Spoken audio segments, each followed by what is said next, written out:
Well, Dr. Ricketts, welcome to Men's Couch. As always, we're a podcast dedicated to the advocacy for men's mental health, and we want to further the conversation on men's mental health, as we feel that there are many aspects related to it.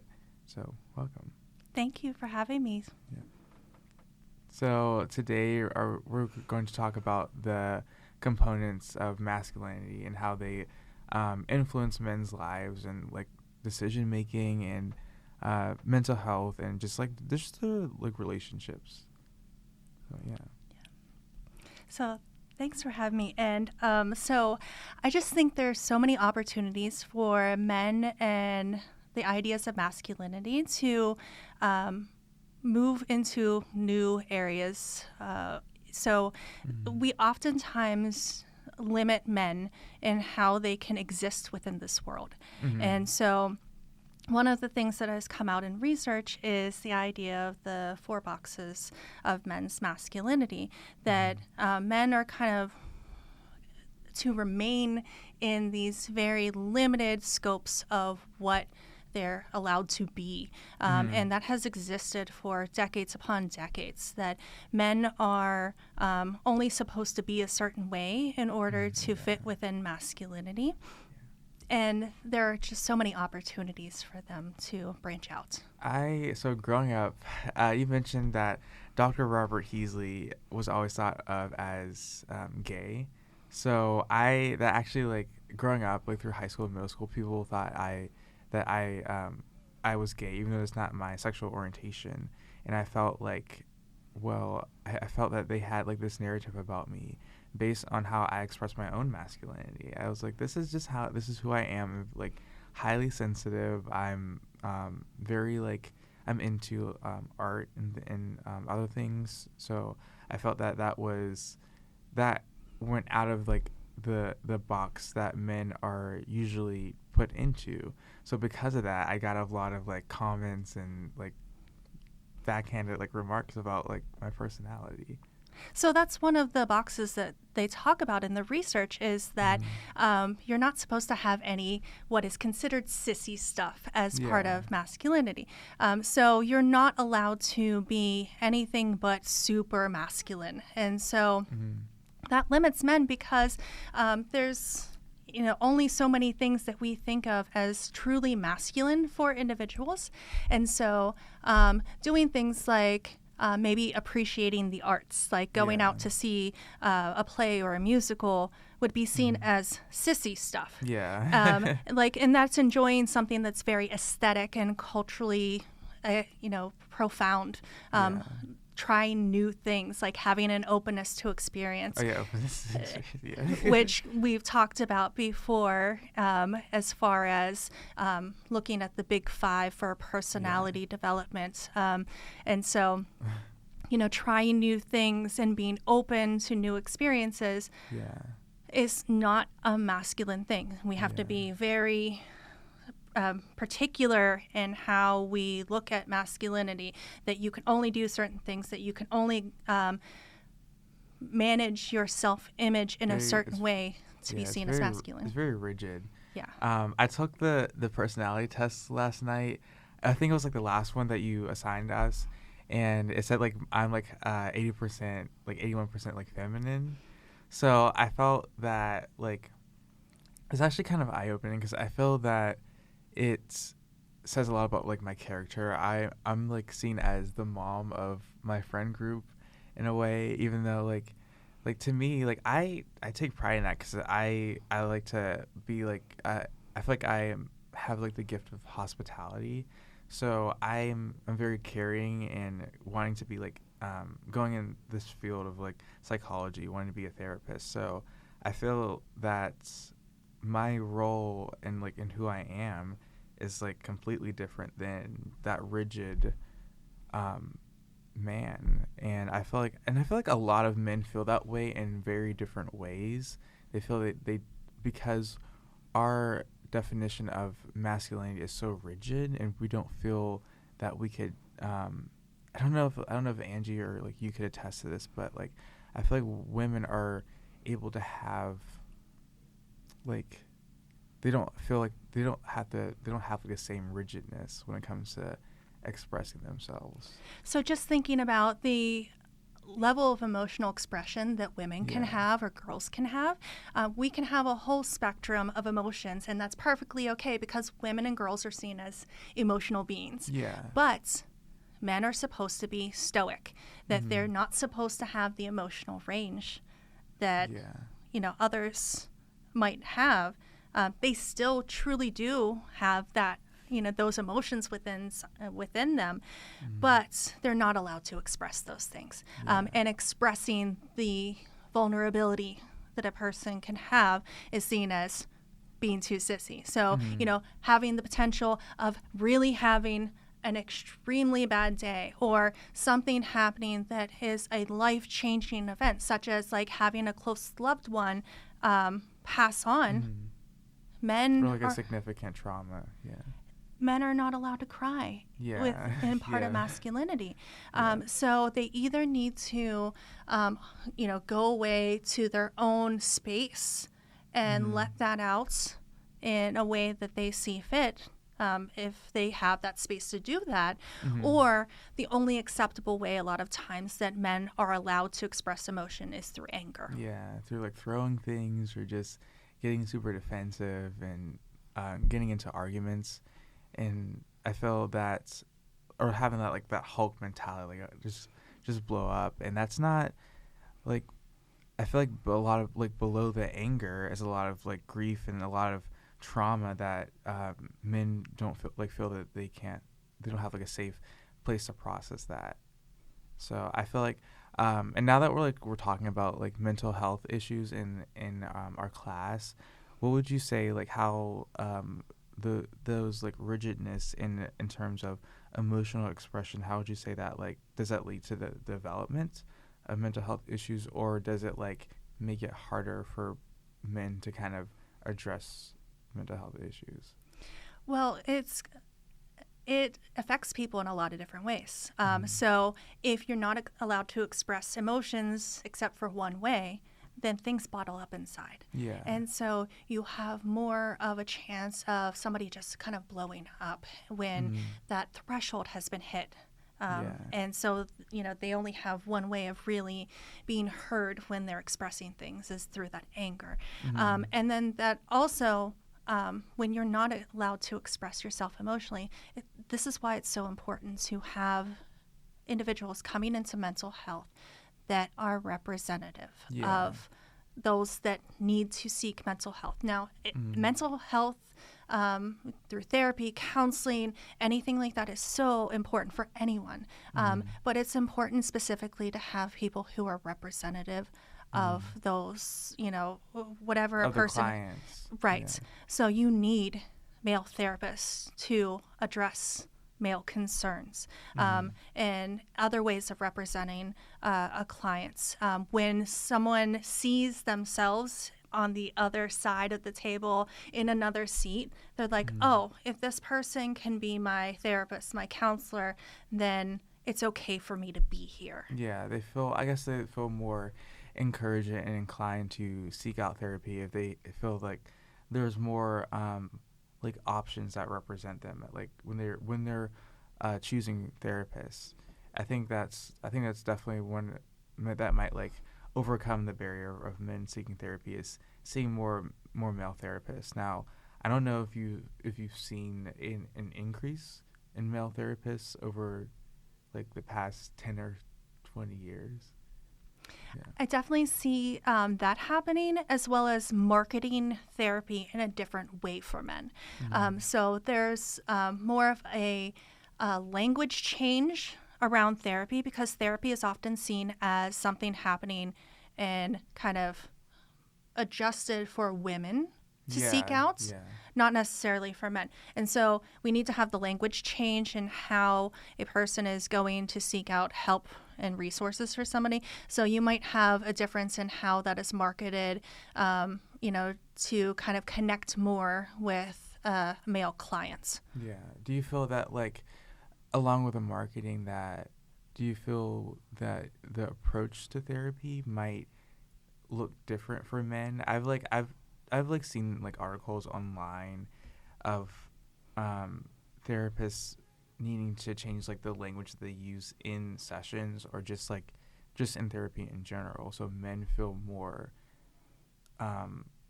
comfortable with it, because I think men tend to think that therapy is just talking about your feelings.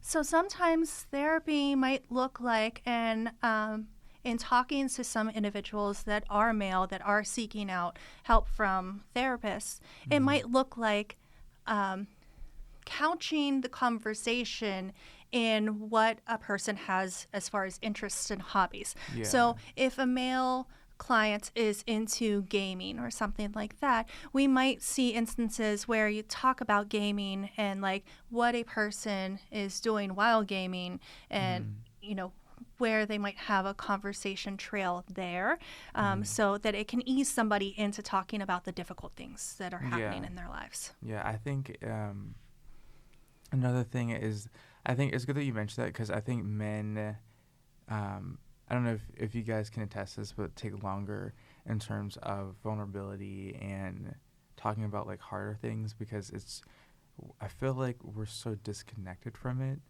because we internalize those rigid expectations so much so that we don't even like, we're like numbing things, or we're like not necessarily feeling them in the way that we need to. So another aspect of masculinity that is often talked about is men being the sturdy oak. Yeah. And so there's this idea that you have to be the solid one, the reliable one, the one that doesn't crack under pressure. Yeah. And so if you're expected to be the person that does not crack under pressure, then it takes a little bit more time to break down that vulnerability, because you've always been the person expected to be, that like just absorbs everything, and like yes. is just doesn't let anything affect them. What would you say, based on like your studies of like masculinity, what would you say are there like layers to that like sturdiness, or that like the oak tree, like are there like layers to that? Oh, definitely. So when we think about somebody being stable, being reliable, then they can't falter. So you can't have it breaks down that image when somebody loses their job, which is, a very prominent thing that people are worried about right now. Yeah. And so if somebody loses that job and men are expected to be breadwinners, then you lose part of your image as a male. And so that is difficult for a lot of people to handle when they don't have that image anymore. They don't live up to that image. Right. And so when you are the type of person that has to be the father figure or things like that, and maybe you have not done things that are deemed as like stereotypical, like masculine, like having that job, right, like kind of being that like superhero for the family. Yeah. And if you're not meeting that quota of being like the person that's always there, then that can be really difficult for individuals, because then that part of your image. And if you're not progressing, because there's this idea of men always progressing, getting the next job opportunity, working your way up the corporate ladder, if we're not getting to a point where men are reaching those goals, then that can be a problematic thing. I guess it's like a blow to self-esteem, because I don't know. I feel like men, like kind of like what we talked about yesterday, I feel like men attach their self-esteem and worth to a career, and it's over that than like relationships. And I'm like the complete opposite of that. I feel like I'm very like relationship oriented, like I have that, like I said earlier, I'm like the mom of the friend group, so I'm like very relational oriented. And I think a lot of men, and I think a lot of men are just geared toward like the goal of the career or the job, which is not totally a bad thing, but I feel like there needs to be a balance of having that, wanting to have that career, but also like caring about like the people around you. And so that leads to something else that is a big thing that can cause problems later on in life for males. So if you're so focused on being the breadwinner and you're so focused about meeting the goals and demands of what is happening in your job, you have to give and take somewhere. And so you may not be as involved in, your partnership with someone or in family, involvements during the time that you are at work. And so when it gets to the point where a person is retiring, then sometimes they haven't developed those friendships, those meaningful, deep friendships that a person who may identify as female tends to have. Yeah, they have that that backbone of community. Right. And so when they retire or stop working, they're relying now on their partner for those types of connections. And they're often going through their partner's friends to gain friends, that they themselves do not have the deep, meaningful relationships like women might be and have in a stereotypical heterosexual marriage. And so there's a loss for that because they're almost scrambling to find out who they are again in retirement. Without that identity of working and, Right. And so they're kind of at a loss that if they don't have those meaningful relationships, they're relying on someone else to develop those. Or if they happen to have kids, and the kids are out of the house, they're empty nesters, they don't have the relationship through their kids that parents a lot of times have of having friendships because your kids know each other.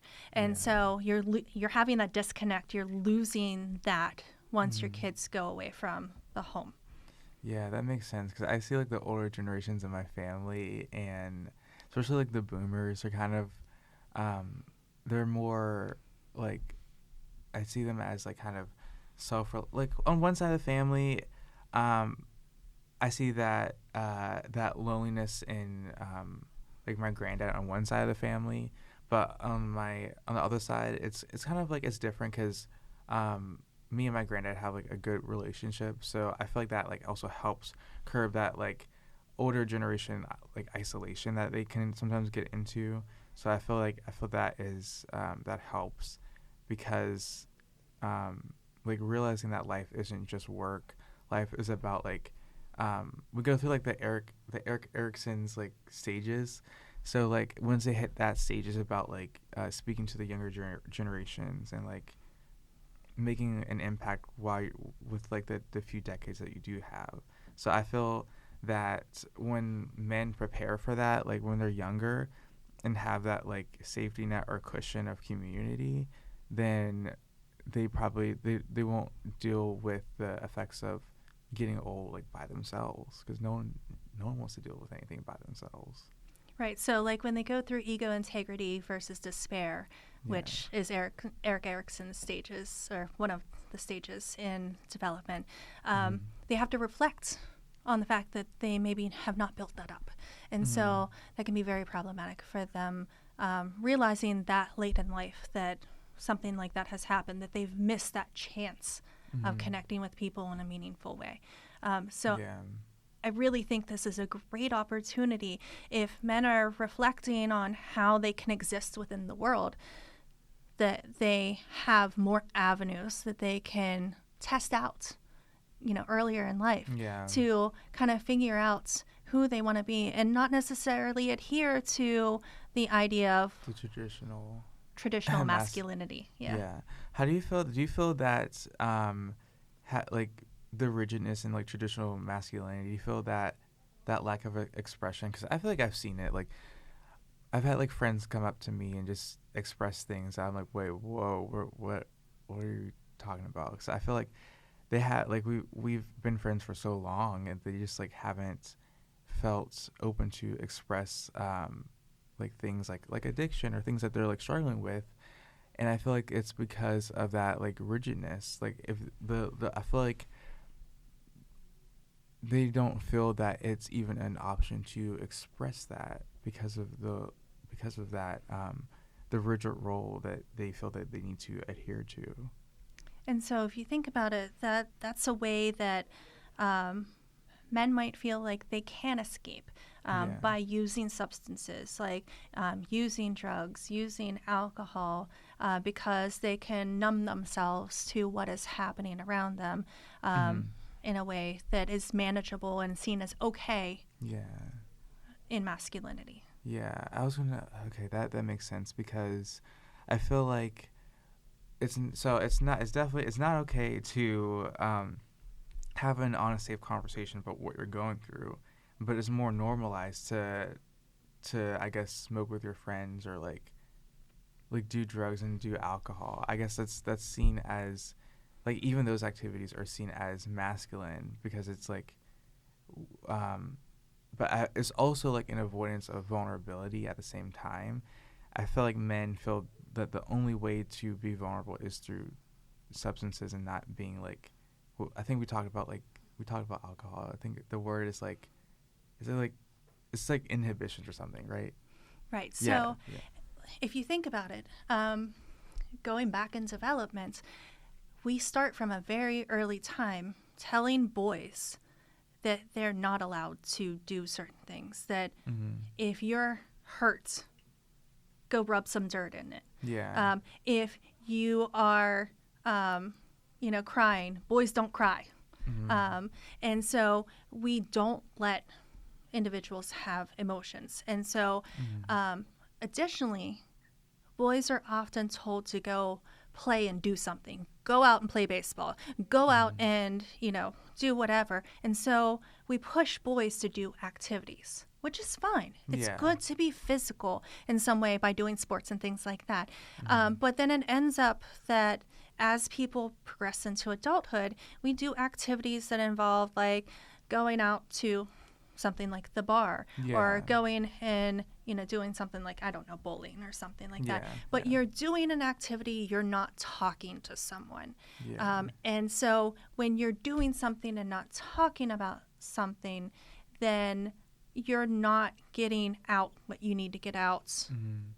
in all the ways that are possible to get something out. So Yeah, that you makes might get sense. some physical relief by doing an activity like bowling or throwing darts or, going out and playing pool at a bar.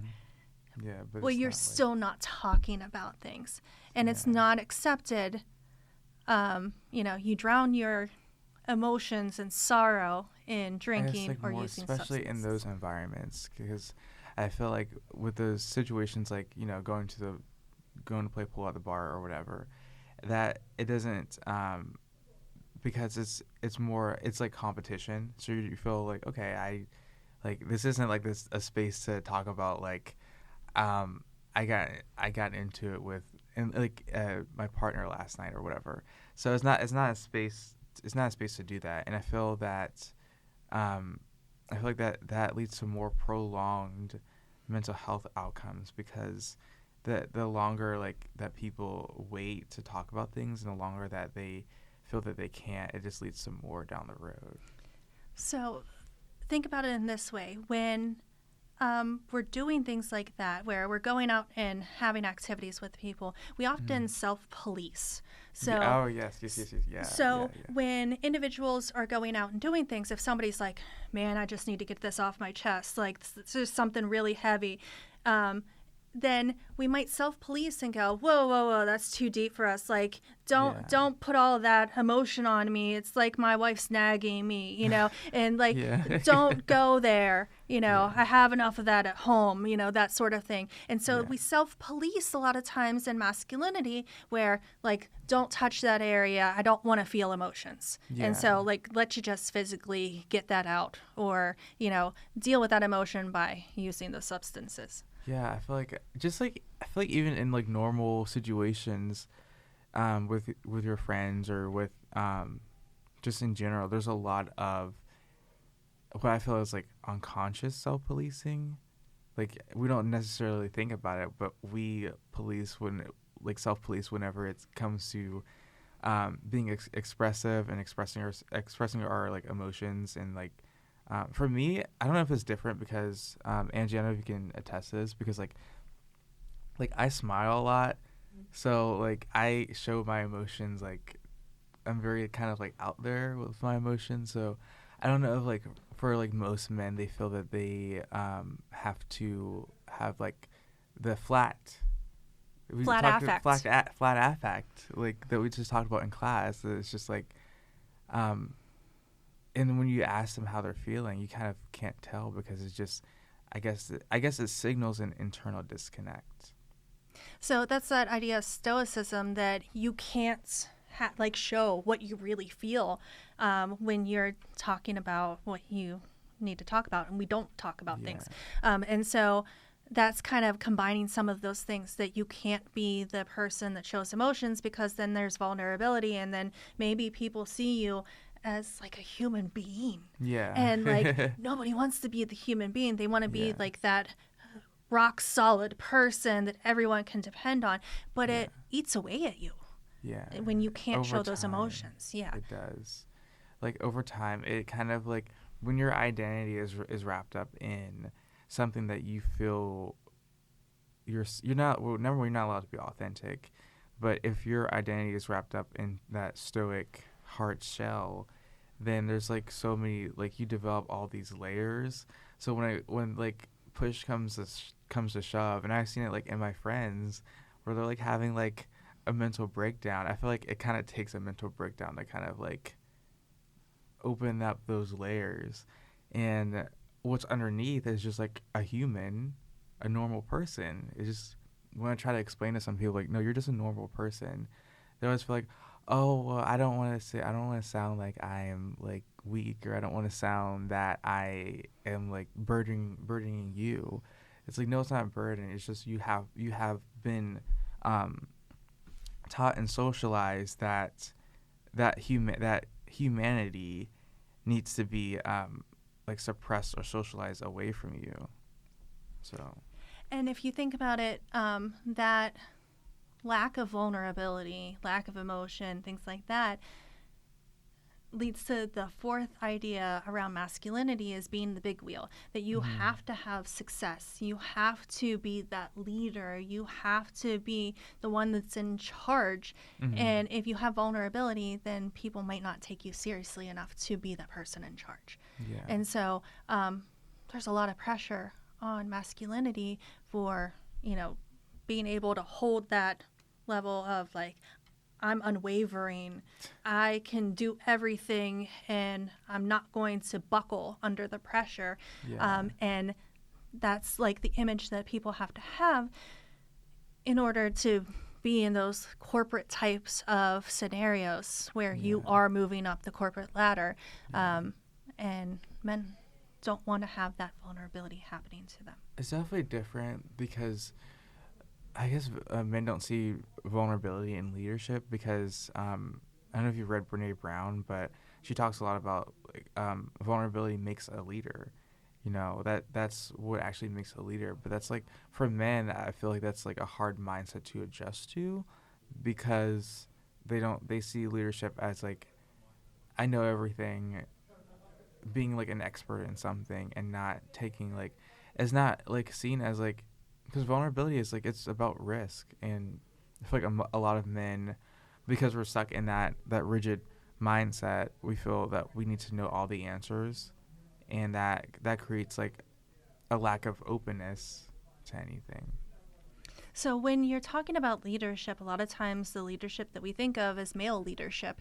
And in that image, we often see a person that just knows the right way to do things, has a certain way of doing things, and you can't deviate from that over time. And so, one of the new ways that we're looking at a leadership role is oftentimes working with the people that are part of your team, facilitating instead of being a leader that's directive. So being in the moment, interacting with people, being part of that. And if like you need to jump in and help because something is behind, that you jump in and help. You don't just stand there and tell people do things faster, Yeah. Manage it better. Yeah, it's seen as more like collaborative than being like that authoritarian, like just do that. I was gonna like this question's coming up. I was gonna ask like, how do you feel there's the difference in how men express themselves, like kind of like when you were growing up and you've seen young men versus now? Because I feel like there's a lot of like even though men today might have more variation in how they express themselves, I still feel like there's that barrier of like we wear a lot of we wear those masks of masculinity, but just in different ways in like generations past.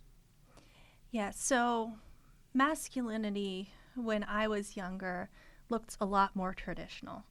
There was this expectation of people adhering to those, ideas of masculinity that we've been talking about thus far. Yeah. And so it was really hard to deviate from anything like that when you saw any of the boys or men operate in a certain way. So we didn't often allow for people to have the variability like we see now. Yeah. And so I'm really hopeful to see like this generation and future generations expand that. I think there's much more a possibility. Like in my time, some of the celebrities and bands that were growing up were starting to do things like wear eyeliner, like some of the guys. Like what I remember is the lead singer of Green Day, which was very popular when I was in high school. Yeah. To gauge how old I am. Yeah. But like it was unbelievable Yeah. to like go, oh my goodness, somebody is wearing eyeliner as part of their persona on stage. Now, there have been people in the past that have done something like that.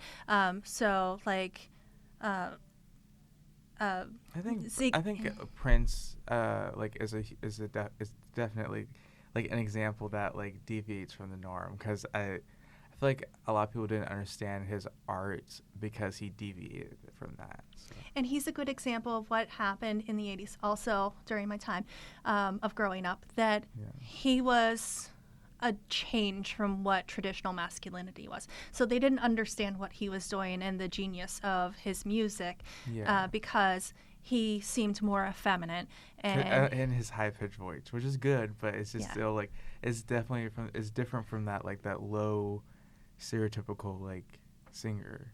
Right. Yeah. And he was singing about different things compared to some of the other artists that were present during that time. And with the name change where he was formerly known as Prince and instead a symbol, that was kind of groundbreaking for somebody in the music industry to have something like that happening. So they didn't really know how to gauge him when he was presenting his music and presenting his idea of his self-image during that time. But I think now that we've progressed beyond that, looking back at what Prince did, it was kind of like revolutionary. Yeah. When you think about it. It's kind of like it sets the standard for like future generations. It kind of like opens the gate to have like a different to still be a man but express yourself differently. I feel like men are like have that mindset that if like we express ourselves in different ways based on like our personality, and like if we're like more authentic, then that makes us like not a man. So we're so we feel safe in those like rigid standards. Yeah, so if you stay within those standards, you're not going to be bullied by people policing what you need to do as far as masculinity, but then it doesn't allow you to be yourself. And so when we think about how people can really resonate with their own identity, we see in research that it's more important to be your identity and be who you are rather than adhere to the social norms of what people expect you to be. But it can be also difficult to go against the social norms. Yeah, I feel like that was me definitely a lot in middle school and high school. Do you feel that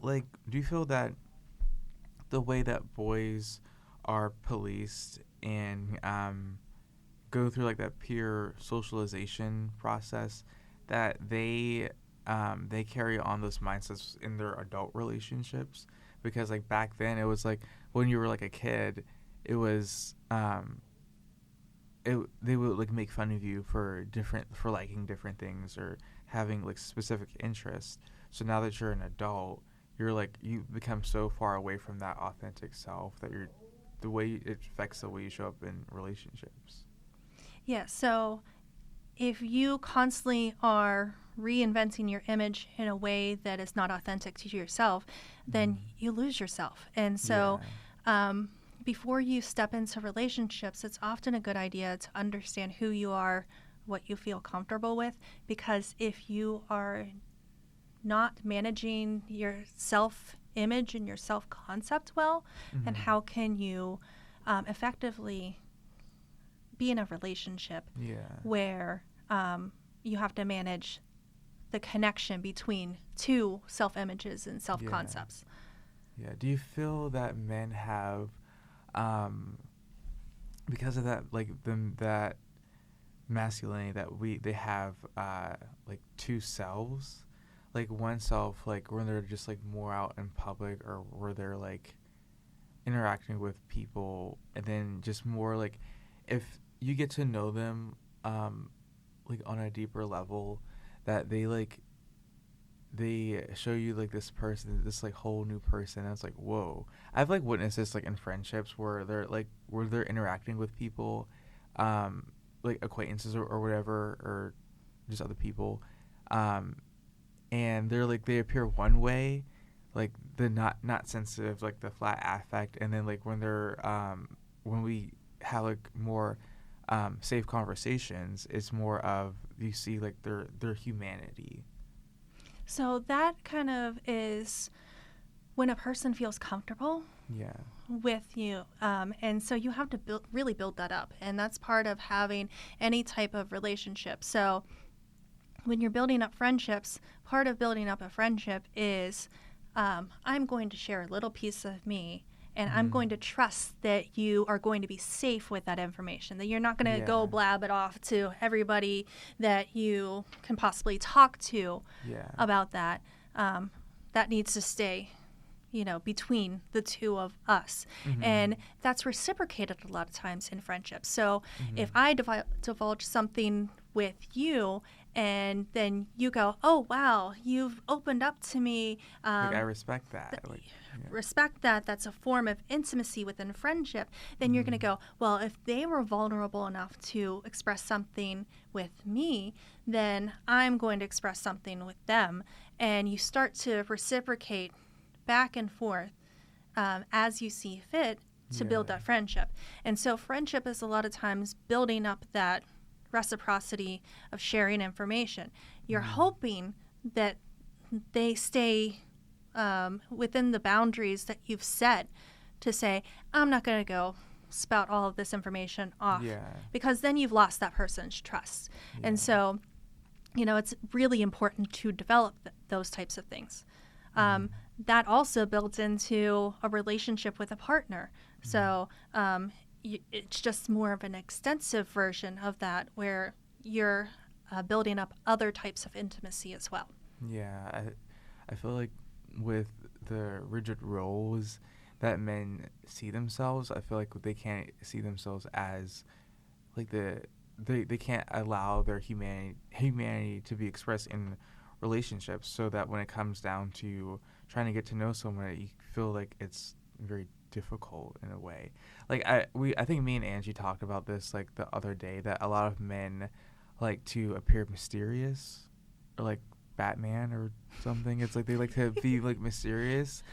Well, meanwhile, I don't even think Batman was totally mysterious, but like that's a different conversation. But I feel like a lot of I feel like the ambiguity and like appearing mysterious is also like a mask to avoid vulnerability in a way. Yeah, so the more mysterious you are, the more closed off, then it's almost a way of playing games with people. Yeah. So when you're doing that gameplay and they're like, oh, like, what's this all about, this person? Like, I want to learn more about them. Like, what's keeping them so hidden? What's going on in their life? And so as human beings, we're social in nature. We want to find out what's going on with the next person. Curious. Yeah. And so you're like, what are you all about? Sort of thing. And so it's an opportunity to find out like what's going on. Mm-hmm. And if we keep up that mystery, then people keep like checking in to be like, what are you all about? Yeah. And so they feel like they can have people hanging on more when they're playing those games, that they're being elusive. And, it's a way for them to avoid the vulnerability that they need to have in a relationship. And that's not like true vulnerability. It's just like you're like, this isn't like, I feel like sometimes like in like some of my like friendships is like Q&A. Like it's not like I'm not trying to be like detective. I just want to like, you're just a human. And I feel like for me it's so different because like just as a very sensitive person, it become natural to me to the point where like other people are kind of like who is this guy, like what the. And I've definitely experienced that like in middle school and high school. Here it's more like people accept it, but they don't like understand my sensitivity. Like men don't like understand it. They feel like they can't, because again it doesn't fit with their like that compartmentalized like box. So they kind of are just like, well, I don't know what to do with that. Like I don't know. Yeah. So when you open up, it's a chance for people to connect with you, and that's not part of masculinity. That you want to be almost standoffish within masculinity, because if you put up that wall, then you're not going to get hurt. Yeah. And people are so afraid of getting hurt and, being in a situation where, somebody else is potentially taking advantage of them. Yeah. We really shouldn't, as human beings, get to the point where we're causing harm because somebody has divulged information to us. But, there are cases where people take advantage of that. And that's, not a good aspect of masculinity. So going off of that, do you feel like that a lot of like beneath that is a lot of fear, like men fear that, or that they I feel like we touched upon like the socialization and like kind of like a lack of equipping, but is it like also that they're so like entrapped by like the fear of it, or like the fear of trust, that they put up those walls, they put up those components of masculinity? So if you fear somebody else knowing the true you, then it just makes you like everybody else. And that's a really scary thing for some people to realize, is that, we are very much alike. No matter what gender you are, no matter what identity you are, we're all still human beings. We still have skeletons and muscles and we operate in the same way. But a lot of times there's power associated with that. That if you have those walls up, you keep those boundaries up, and you don't let people know the true you, then that's somehow some sort of power that you can have over people, because they don't know everything about you. That makes a lot of sense. That makes that's very eye-opening for me, because I feel that like they don't like the feeling of someone like knows this about me, and like they could like use it against me, but that like mysterious mask kind of keeps them like in a way that they don't feel powerless in a relationship, so that they because I guess men have the idea of like always needing to be like above, so they feel like if they do share things that it's like below, even though we're all on the same level, we're all like equal in terms of like our humanity. They feel that that's kind of like lowering like themselves in a way, because if you don't hold a status of power, how do you identify yourself? And if you don't hold a status of power, you're equal with someone, then will you be forgotten? As that sense of identity that's wrapped up in like jobs or status and just I'm checking that. Jobs and status that don't really like. I feel like the those lack of social, like that's the social aspect, because as human beings we all need to be social. So I feel that men sometimes, because of masculinity, men sometimes don't know how to um, approach social situations, whether it be like in terms of like emotional like intelligence. I was talking to a therapist a couple weeks ago, and I asked him like, do you think that young men are just like not as emotionally intelligent? Because I try to like sometimes I try to have safe conversations with men, and they're just like, what are you talking about? Like, what are you like? And it's like I'm speaking a different language, and I know I'm just trying to be human, but to them I feel like it's a different language, because it's not like it's not the how successful are you in your job. It's like, how are you actually doing? So I think that there's an issue with everybody has the capacity to do something like that, that they have the Yeah. emotional intelligence. It's just the willingness Yeah. to be open to that. Mm. That it can be really difficult for someone to manage that level of vulnerability, Mm. because then that's pulling you away from the traditional masculine thought process Yeah. and potentially pulling you away from power. So moving forward, so these are a lot of good points. Um, so moving forward, how can we see men as not just being um, just one version of masculinity, but how can we see like if more men show up as authentic? Do you think that leaves more like um, I don't know how to say it. That leaves more like ways to express than just having that one standard rigid role. So I think it's a very systemic thing happening. Mm-hmm. There's going to have to be a lot of change happening from within. Mm-hmm. So men and boys need to actively decide that they want to change in some way, Yeah. so that they can have the opportunity to be more expansive in how they see masculinity. I think we are having notes of that happening. People are changing, people are being more vulnerable. Men are taking on new occupations. Men are being seen as stay-at-home dads.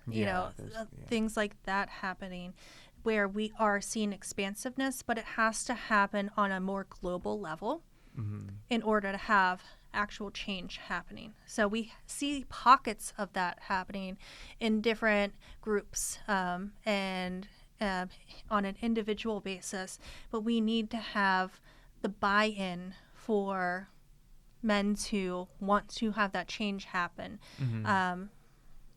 over a period of time, and that's going to take a little while. Yeah, so like more cultural, like having that change more on a cultural level, having more cultural representation of different forms of masculinity. I feel like because of COVID, a lot of men started talking about mental health after, in a way that I didn't necessarily see before. I don't know if you can attest to that. So I think one of the nice things about COVID was, well, there are a few things that were negative and a few things that helped out in different instances. We lost our social connection with COVID. That's a negative aspect of it. But what we did gain was that because everything was happening, everybody was quarantined, that we started to get, in a lot of cases, mental health being free access, that it was supplemented in some way, that people could reach out and gain counseling or connections with therapists at that time. Like more access through teletherapy. Teletherapy. Okay. So that was very big to have teletherapy during that time, and it was accessible to more people. Mm-hmm. And I think some people took advantage of that because they were going stir crazy in COVID because they couldn't get out and access what they normally accessed prior to that happening. And so it was more open to people, and people were taking advantage of that because they were in the privacy of their own homes. And so people didn't realize that they were accessing it. So I think we saw a lot of people of any gender in which people identified accessing that over time. And I think we saw numbers of male clients tick up a little bit to be able to deal with some of the issues that they were having prior to COVID and also what was happening in real time during COVID. Yeah.